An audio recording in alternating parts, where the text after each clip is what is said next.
Welcome to the way of success academy. তোমাদের সামনে আজকে নিয়ে এসেছি পলিটির আরো একটি ভিডিও।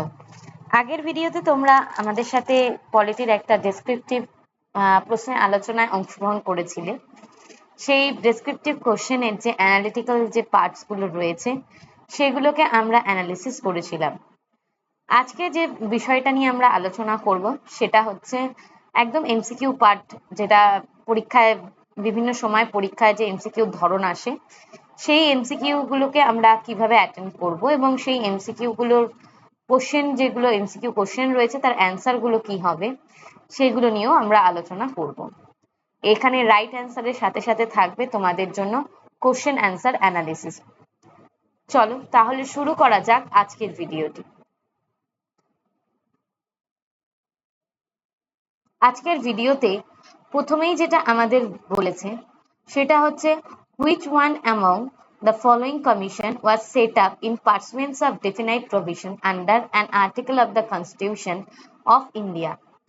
আমাদের কাছে এই প্রশ্নের মাধ্যমে জানতে চাওয়া হয়েছে আমাদের অপশনের যে কমিশনগুলোর, যে চারটি কমিশনের কথা বলা হয়েছে সেই চারটি কমিশনের মধ্যে কোন কমিশনটা বেসিক্যালি একটা কনস্টিটিউশনের প্রভিশন মেনে তৈরি করা হয়েছিল, আর্টিকেলের প্রভিশন মেনে তৈরি করা হয়েছিল।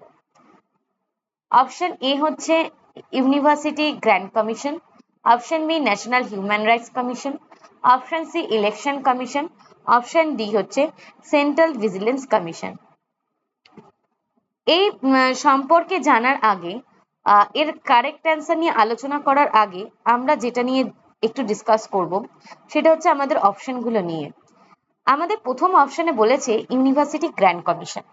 ইউনিভার্সিটি গ্র্যান্ট কমিশন বা ইউজিসি কি এবং কোথায় তার সম্পর্কে একটু ছোট করে আমরা বিস্তারিত জেনে নিই।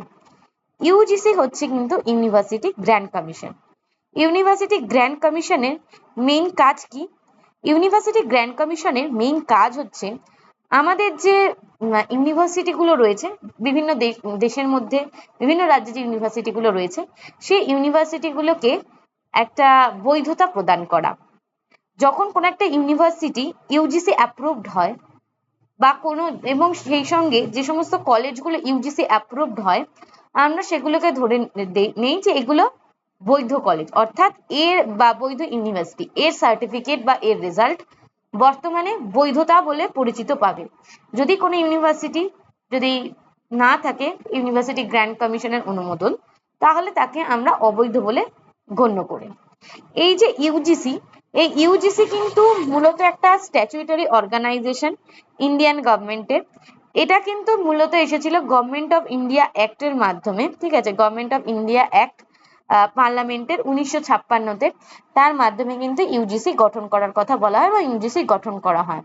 এবং ইউজিসি কিন্তু 28 ডিসেম্বর 1953 থেকে তার কার্যভার কিন্তু পালন করে চলেছে। এর যে মেইন যে সদর দপ্তর, সেই সদর দপ্তর কিন্তু আমাদের দিল্লিতে, এবং এটি কিন্তু একটা স্ট্যাচুটরি বডি, যেটা বললাম। এটা কিন্তু হায়ার এডুকেশন যে department of higher education, ministry of education যে রয়েছে গভর্নমেন্ট অফ ইন্ডিয়ার, তার আন্ডারে কিন্তু ইউজিসি পড়ে। এরপর যে বিষয়টা নিয়ে আলোচনা করব সেটা হচ্ছে national human rights commission. National human rights commission কি?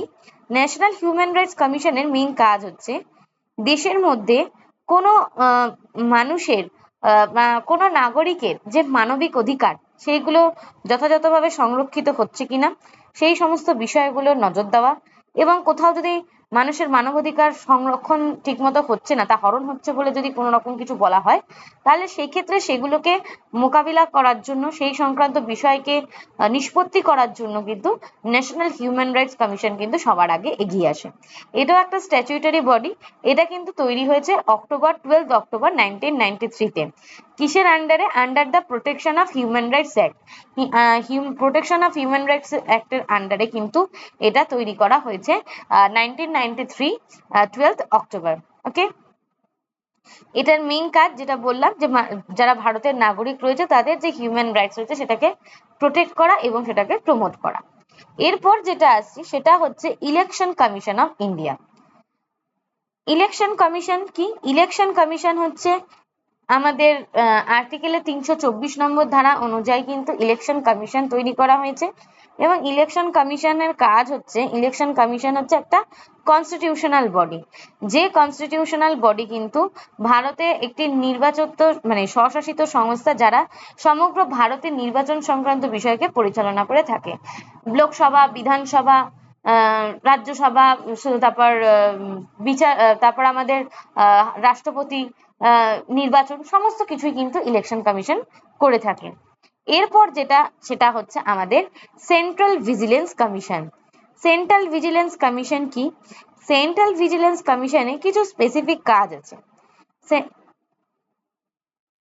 সেন্ট্রাল ভিজিলেন্স কমিশনস অফ ইন্ডিয়ার মেইন বিষয়টা হচ্ছে, এটা হচ্ছে একটা কেন্দ্রের নজরদারি, ভিজিলেন্স করা অর্থাৎ নজরদারি করবার মতো একটি কমিশন। এটি 1964 সালে তৈরি করা হয়েছিল সরকারি দুর্নীতি মোকাবিলা করার জন্য। অর্থাৎ অনেক ক্ষেত্রে দেখা যায় যে গভর্নমেন্টাল ক্ষেত্রে অনেক রকমের দুর্নীতি হয় বিভিন্ন ক্ষেত্রে, গভর্নমেন্টের বিভিন্ন দপ্তরে। সেই জিনিসগুলোকে মানে কি মনিটরিং করার জন্য, সেই বিষয়গুলোকে তদন্ত করার জন্য এবং সেই যে দুর্নীতিটা হয়েছে সেটাকে মোকাবিলা করার জন্য কিন্তু সেন্ট্রাল ভিজিলেন্স কমিশন 1964 সালে কিন্তু তৈরি করা হয়েছিল। 1964 সালে সরকারি দুর্নীতিকে মোকাবিলা হয়েছিল। 1964 সালে যে সরকারি দুর্নীতি হয়েছিল, সেই সরকারি দুর্নীতিকে মোকাবিলা করার জন্য কিন্তু এটা তৈরি করা হয়েছিল এবং 2003 সালে কিন্তু এইটিকে আইনগত মর্যাদা প্রদান করা হয়েছে আইন প্রণয়নের মাধ্যমে। তো আমাদের যে কোশ্চেন, সেই কোশ্চেনের অপশনগুলো সম্পর্কে আমরা ফার্স্টে অ্যানালিসিস করলাম, জানলাম। তাহলে এর থেকে আমরা কোনটা বুঝতে পারছি, এর থেকে কোন অ্যান্সারটা হতে পারে?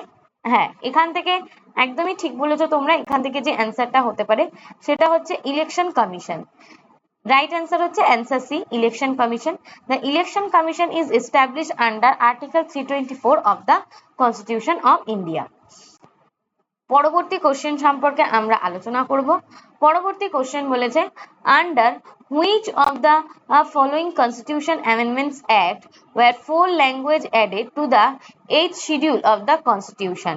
অর্থাৎ আমাদের ভারতীয় সংবিধানের যে 8ম তফসিল, সেখানে কিন্তু ভাষা সম্পর্কিত বিষয়ে কিন্তু আলোচনা করা হয়েছে এবং এই যে ভাষা সম্পর্কিত বিষয় আলোচনা করা হয়েছে, এই যে বিষয়টা এখানে এই 8th শিডিউলে কোন ভাষাগুলিকে আবার নিযুক্ত করা হয়েছে কোন সংবিধান সংশোধনের মাধ্যমে, যার ফলে বর্তমানে আমাদের ভারতে সরকারিভাবে স্বীকৃত ভাষা 22টি হয়েছে। তাহলে ফার্স্টে আমরা জেনে নেই কি কি রয়েছে অপশন। অপশন বলেছে 19th amendment act, 91st amendment act, 92 amendment act and 93rd amendment act. তো এর মধ্যে যদি আমরা দেখি 19th অ্যামেন্ডমেন্ট অ্যাক্ট, সেটা কি? 19th অ্যামেন্ডমেন্ট অ্যাক্ট হচ্ছে মূলত 19th অ্যামেন্ডমেন্ট অ্যাক্ট কিন্তু শিডিউল কাস্ট এবং শিডিউল ট্রাইব যারা রয়েছে, সেই সমস্ত যারা তপশিলি জাতি এবং উপজাতি অধ্যুষিত মানে সম্প্রদায় থেকে যারা আসছেন, সেই সমস্ত মানুষদেরকে একটা সিট রিজার্ভেশনের যে বিষয়টা, সেইটার সম্পর্কে কিন্তু এখানে বলা হচ্ছে, যেটা আমাদের আর্টিকেল 323 তে কিন্তু মেনশন আছে। সেই বিষয়ে কিন্তু এখানে বলা হয়েছিল 19th অ্যামেন্ডমেন্টের মাধ্যমে যে শিডিউল কাস্ট এবং শিডিউল ট্রাইব যারা আছে তাদেরকে একটা রিজার্ভেশনের, একটা বিশেষ রিজার্ভেশনের ব্যবস্থা কিন্তু করে দিতে হবে। কোথায়? না লেজিসলেটিভ অ্যাসেম্বলিজ অফ স্টেট, স্টেটের যখন কোনো রাজ্যের যখন বিধানসভা বা যে ইলেকশন হবে, সেই ইলেকশনে তাদের মানে তারা যখন পারফর্ম করবে সেই ক্ষেত্রে। এরপর যে বিষয়টা আলোচনা করব সেটা হচ্ছে 91st অ্যামেন্ডমেন্ট অ্যাক্ট। তাহলে আমরা বুঝলাম যে 19th অ্যামেন্ডমেন্ট অ্যাক্ট হবে না, কারণ এটার সাথে এর কোনো সম্পর্ক নেই। 91st অ্যামেন্ডমেন্ট অ্যাক্ট কি?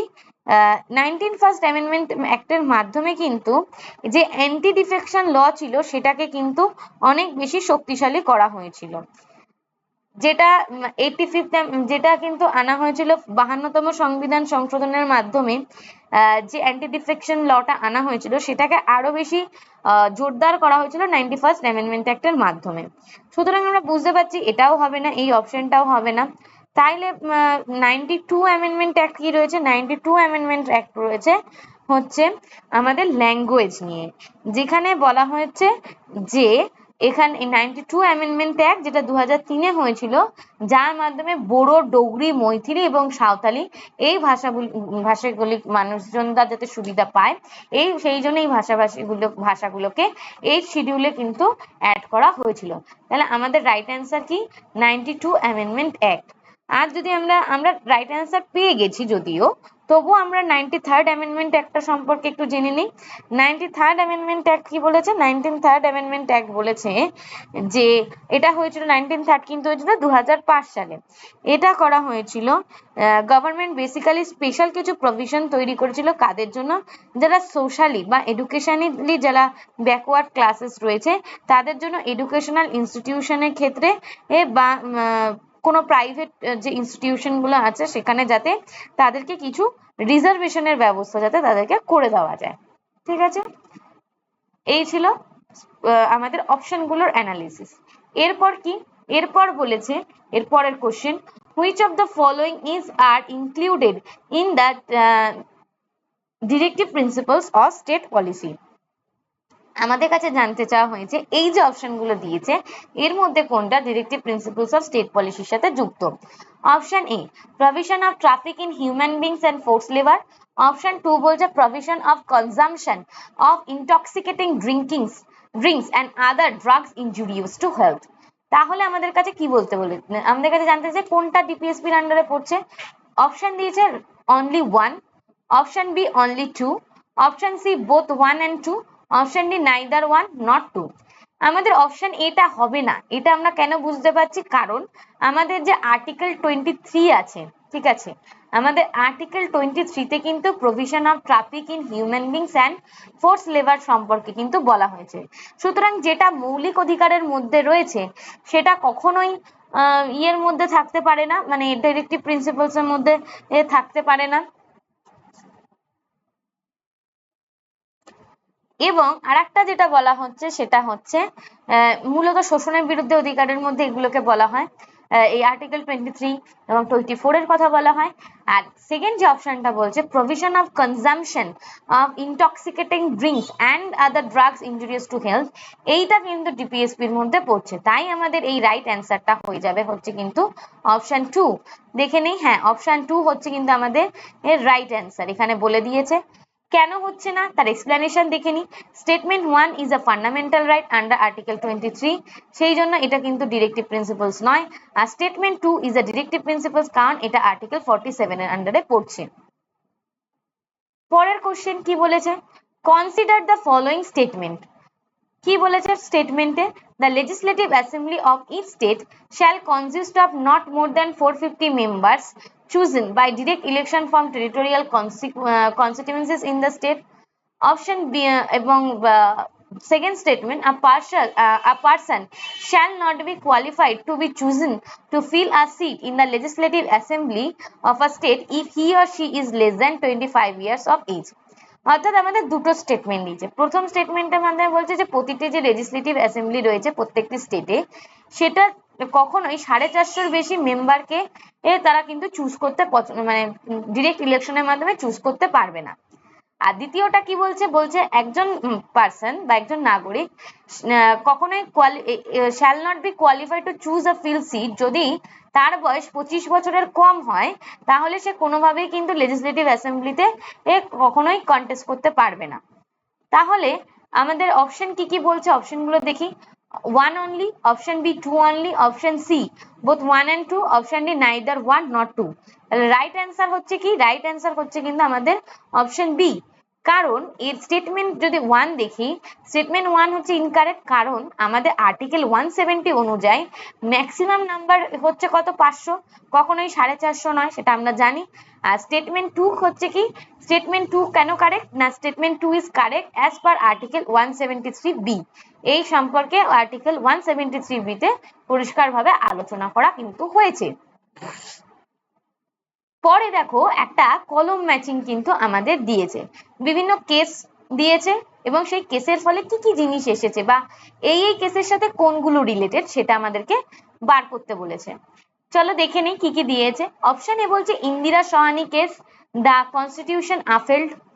তারপরে বলছে মিনার্ভা মিলস কেস, তারপর বলছে গোপালন কেস, তারপর হচ্ছে শঙ্করী প্রসাদ কেস। এবং এখানে কোনটা কোনটার সাথে কানেক্টেড সেটা আমাদের বার করতে বলেছে। এখানে কোড দেওয়া রয়েছে, এখানে তোমাদের কি করতে হবে, রাইট কোডটাকে কিন্তু চুজ করতে হবে। তাহলে যদি আমরা এইটাকে ম্যাচিং করি তাহলে দেখে নিই ম্যাচিং এ আমাদের কোনটা কি বলছে। প্রথমটা বলছে আমাদের ইন্দিরা সাহানি কেস। ইন্দিরা সাহানি কেসের সাথে কোনটা সম্পর্কিত, reservation for backward classes. Indira Sahani কেসের মাধ্যমে ব্যাকওয়ার্ড ক্লাসকে রিজার্ভেশন দেওয়ার কথা বলা হয় এবং যার ফলে আফেল 27% OBC reservation excluded creamy layer. এই যে একটা ক্রিমি নন ক্রিমি বলে যে একটা ব্যাপার রয়েছে ওবিসিতে, সেই বিষয়টা কিন্তু এর মধ্যে চলে আসে। তারপর কি বলেছে, Minerva Mills case. Minerva Mills case কিসের সাথে সম্পর্কিত, না revival of judicial review. Judicial রিভিউর সাথে কিন্তু মিনার্ভা মিলস কেস সম্পর্কিত। 1980 এর এটা কেস এবং এটা কিন্তু এই কেসটা হয়েছে restored balance between fundamental rights and DPSP, limited parliament's power to amend constitution. এই কেসে বলা হয়েছিল যে কনস্টিটিউশন সংশোধনের ক্ষেত্রে পার্লামেন্টের যে পাওয়ার সেটাকে সংকুচিত করতে হবে এবং ফান্ডামেন্টাল রাইটস এবং ডিপিএসপির মধ্যে একটা ব্যালেন্স তৈরি করতে হবে। গোপালন কেসের সাথে কোনটা সম্পর্কিত, গোপালন কেসের সাথে সম্পর্কিত হচ্ছে প্রসিডিউর এস্টাবলিশড বাই ল। এটা 1950 এর কেস, গোপালন কেস, এবং article 21 interpreted narrowly upheld preventive detention under procedure established by law. Article 21 এ বলা হয়েছে প্রিভেন্টিভ ডিটেনশন সম্পর্কে। এরপর বলছে শঙ্করী প্রসাদ কেস। শঙ্করী প্রসাদ কেসের সাথে সম্পর্কিত হচ্ছে power of parliament to amend part 3 of the constitution upheld. অর্থাৎ এর মাধ্যমে বলা হচ্ছে কিন্তু সংবিধানের কিন্তু একটা ক্ষমতা থেকে যাচ্ছে, ঠিক আছে, যে কি করার, না সংশোধন মানে করার পার্ট 3 অংশকে নিয়ে। পার্ট 3 মানে কোন অংশটা, পার্ট 3 মানে কিন্তু হচ্ছে আমাদের যেটা আমাদের মৌলিক অধিকার যেখানে আমাদের বর্ণিত হয়েছে সেই বিষয়টা, সেই বিষয়ে পার্লামেন্টকে ক্ষমতা দেওয়া। এটা কোন সময়, এটা 1951 এর কেস এবং এখানে বলা হয় যে fundamental rights can be amended by parliament under article 368। Article 368 অনুযায়ী কিন্তু ফান্ডামেন্টাল রাইটসে কিন্তু অ্যামেন্ড করা যায়।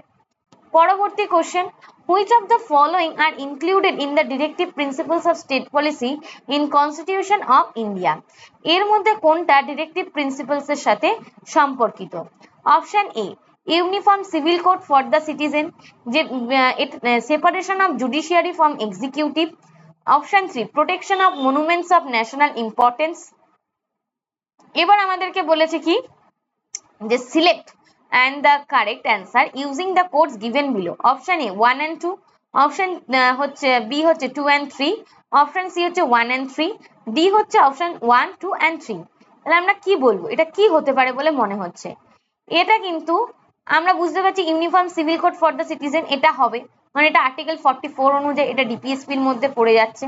আর একটা যেটা পড়ছে সেটা হচ্ছে protection of monuments of national importance, এই বিষয়টাও কিন্তু ডিপিএসপি এর মধ্যে পড়ছে, কিন্তু separation of judiciary from executive কিন্তু কোনো মতেই কিন্তু ডিরেক্টিভ প্রিন্সিপালস এর মধ্যে কিন্তু পড়ছে না। তাই দেখি, হ্যাঁ, select the correct answer using the codes given. হ্যাঁ, তাহলে আমাদের রাইট অ্যান্সারটা কি, রাইট অ্যান্সার হচ্ছে 1 2 and 3। সরি, এটাও পড়ছে separation of judiciary from executive, এটাও কিন্তু আমাদের ইয়ের মধ্যে পড়ছে। ও সরি, এটা তো রয়েছে আর্টিকেল 50 অনুযায়ী, একটু আমার মিস্টেক হয়েছে। Separation of judiciary from executive এটা আমি অতটা খেয়াল করিনি, এটা কিন্তু আর্টিকেল 50 তে এটার সম্পর্কে বলা হয়েছে, এটাও কিন্তু ডিপিএসপি এর মধ্যে পড়ছে। তাহলে অপশন ডি আমাদের কারেক্ট। এবার এর যদি আমরা এক্সপ্লেনেশন দেখি তাহলে দেখি কি কি, uniform civil code for citizen হচ্ছে আর্টিকেল 44 অনুযায়ী কনস্টিটিউশনের, যে হ্যাঁ এটা একটা directive principles. Statement 2 separation of judiciary from the executive, এটা আর্টিকেল 50 তে বলা হয়েছে, yes it is the directive principles.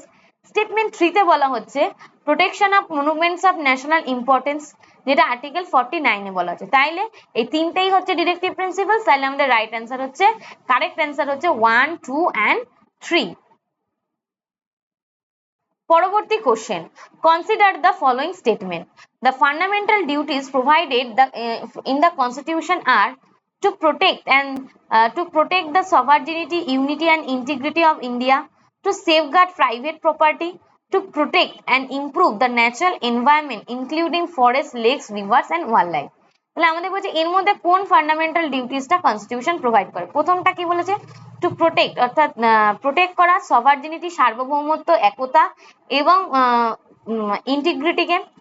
2 নম্বর বলছে টু সেফগার্ড প্রাইভেট প্রপার্টি, ব্যক্তিগত সম্পত্তিকে রক্ষা করা। আর 3 নম্বরে বলছে to protect and improve the natural environment including forest, lakes, rivers and wild life.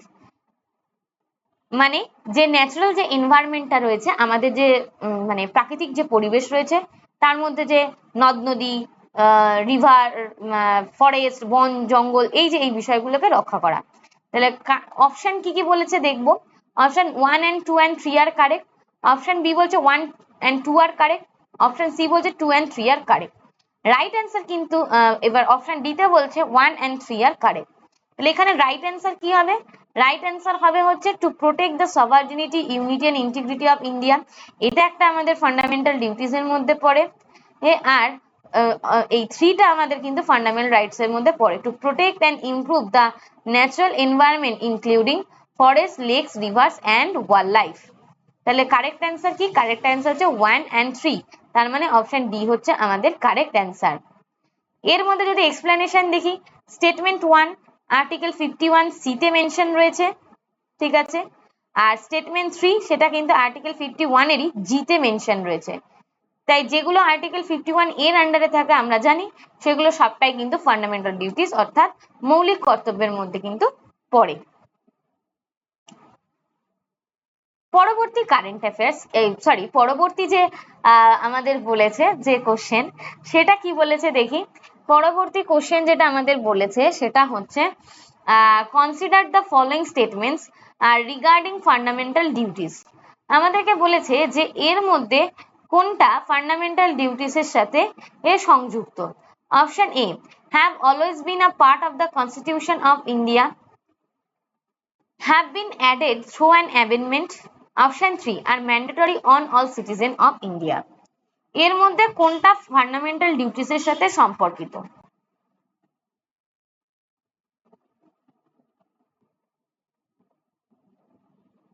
Option A 1 and 3, option B only 1, option C only 2, option D 2 and 3। তাহলে প্রথম যেটা বলেছে সেটা ফান্ডামেন্টাল ডিউটি কিনা দেখতে হবে। Have always been a part of the constitution of India, না, এরকম কথা ফান্ডামেন্টাল ডিউটিতে কিন্তু বলা হয়নি, প্রথমটা তাই হলো না। দ্বিতীয়টা বলছে have been added through an amendment. হ্যাঁ, আমরা দেখেছি ফান্ডামেন্টাল ডিউটিসকে অনেকভাবেই কিন্তু অ্যামেন্ডমেন্ট করা যেতে পারে। তারপর কি বলেছে, ফান্ডামেন্টাল ডিউটিস অনেক কিছু অ্যামেন্ডমেন্ট করে অ্যাড অন করা যেতে পারে, তাই এটা হওয়ার একটা প্রবাবিলিটি রয়েছে। আর mandatory on all citizens of India, fundamental duties বলা হয়েছে, দেওয়া হয়েছে সংবিধানে, কিন্তু সেটা ম্যান্ডেটরি আইন নির্দিষ্টভাবে এটা কিন্তু বলা হয়নি।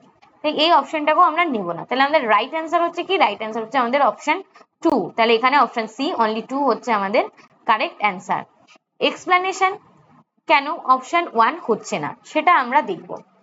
Fundamental duties were not part of the original constitution, এটা আমরা সবাই জানি, তাই স্টেটমেন্ট 1 হলো না। Statement 2, they were added by 42 amendment act 1976। আগে যখন সংবিধান আমাদের তৈরি হয়েছিল তখন কিন্তু ফান্ডামেন্টাল ডিউটিস বলে কিছু ছিল না, ঠিক আছে। সংবিধান সংশোধন হওয়ার পরেই কিন্তু এটা অ্যাড হয়েছে, তাই আমরা এটিকে 42 সেকেন্ড অ্যামেন্ডমেন্টের মাধ্যমে যেহেতু এসেছে, তাই আমরা এই স্টেটমেন্টটাকে কারেক্ট হিসেবে নিচ্ছি। আর স্টেটমেন্ট থেকে ইনকারেক্ট কেন বলছি, দে আর নট লিগালি এনফোর্সেবল, যেটা তোমাদের বললাম একটু আগে, যে ফান্ডামেন্টাল ডিউটিস হরণ হচ্ছে বলে কোথাও গিয়ে আমরা কিন্তু বলতে পারি না, যেটা ফান্ডামেন্টাল রাইটস হরণ হচ্ছে বলে গিয়ে কিন্তু আমরা দাবি করতে পারি।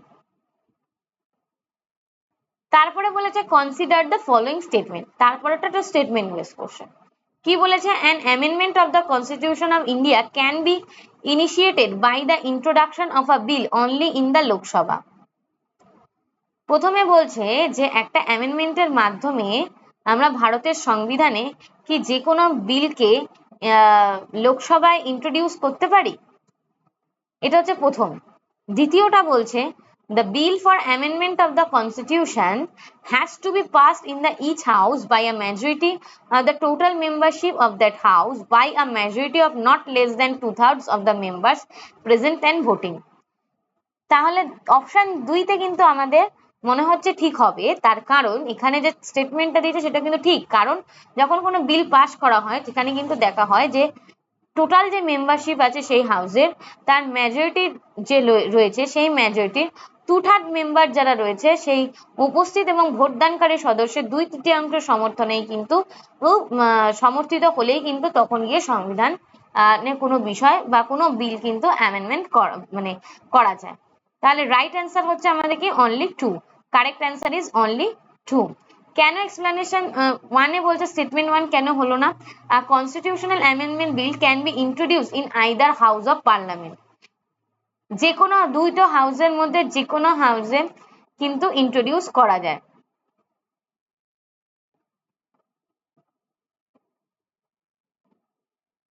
আর স্টেটমেন্ট 2 এ বলছে as per article 368 this is the exact procedure for passing a constitutional amendment. Okay, যেটা আর্টিকেল 368 এ কিন্তু বলা রয়েছে এই বিষয়ে। পরবর্তী question, consider the following statements about the financial emergency. Article 360 এই বিষয়ে বলবো আমাদের ভারতে একবারও কিন্তু ফিনান্সিয়াল এমার্জেন্সি কিন্তু জারি হয়নি। চলো দেখি কি বলছে ফিনান্সিয়াল এমার্জেন্সি নিয়ে। May be revoked or varied by subsequent proclamation.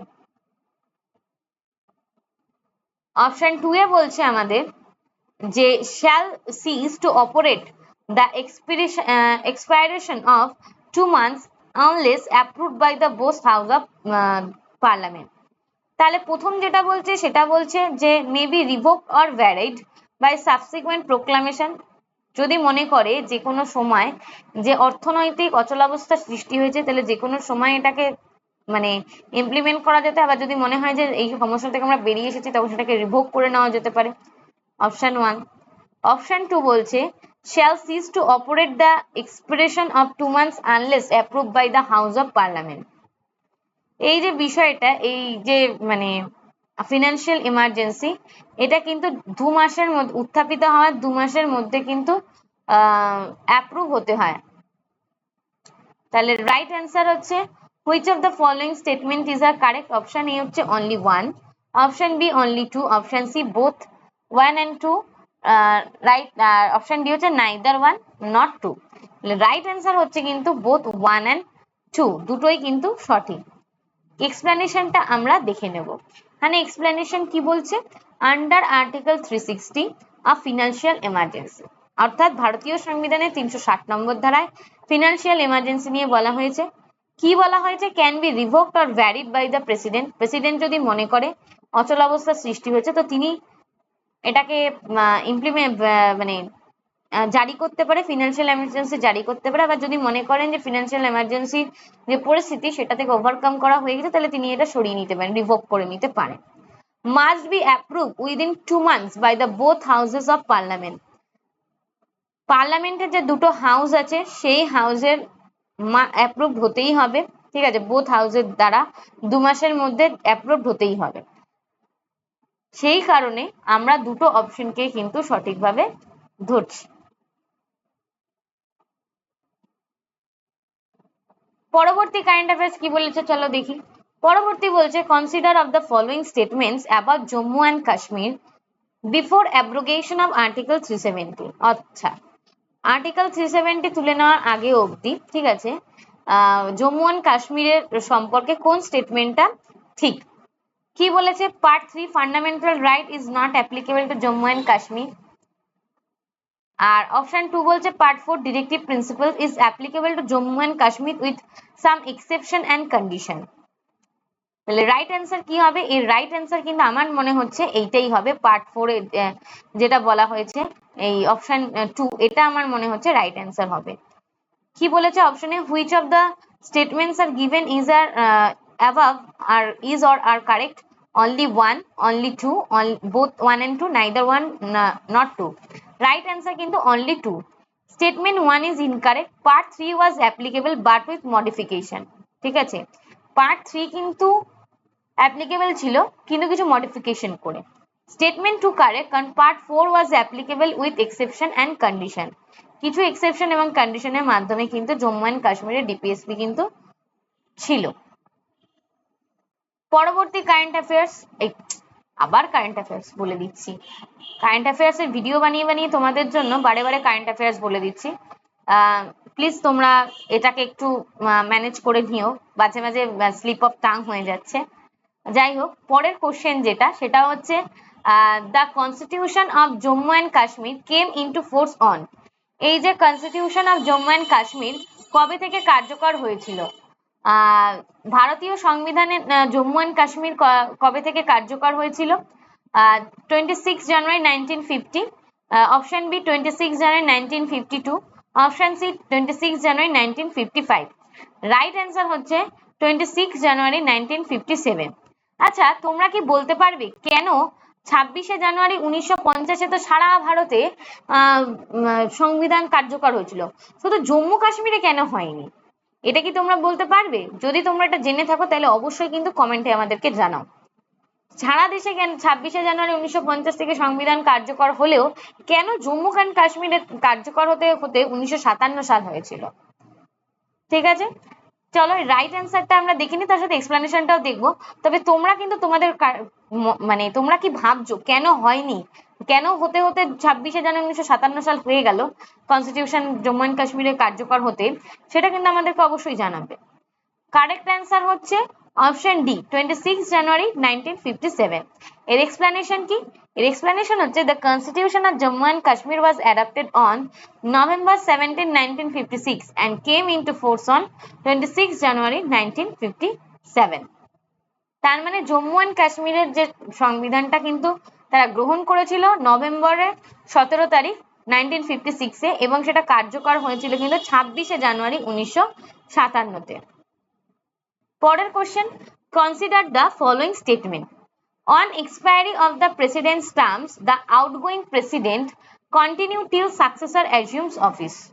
অর্থাৎ কি বলেছে, যখন একজন প্রেসিডেন্টের টার্ম এক্সপায়ার করে যায় তখন যিনি আউটগোয়িং প্রেসিডেন্ট থাকে, অর্থাৎ যিনি যার টার্ম শেষ হয়ে গেছে, তিনি ততদিন পর্যন্ত কার্যভার সামলান যতদিন না তার কার্যভার সামলানোর জন্য অপর কোনো রাষ্ট্রপতি আসছে। এই স্টেটমেন্টটা কি ঠিক? পরের স্টেটমেন্ট বলছে the electoral college includes elected members of the legislative Assembly's of Delhi and Pondicherry.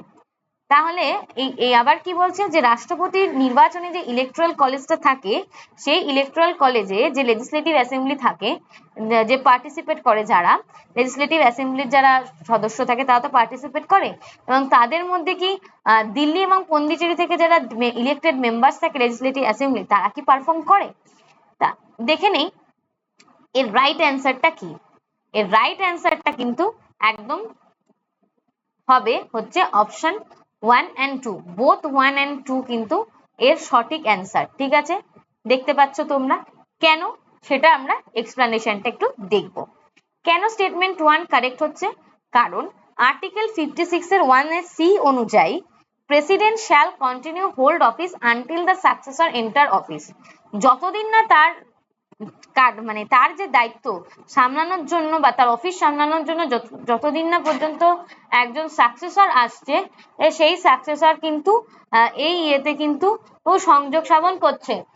আর একটা যেটা হচ্ছে সেটা হচ্ছে as per the presidential and vice presidential election act, যেটা সম্পর্কে কিন্তু আমাদের বলা হচ্ছে presidential and vice presidential act নিয়ে, যেটা হচ্ছে elected MLAs of Delhi and Pondicherry are included in the electoral college.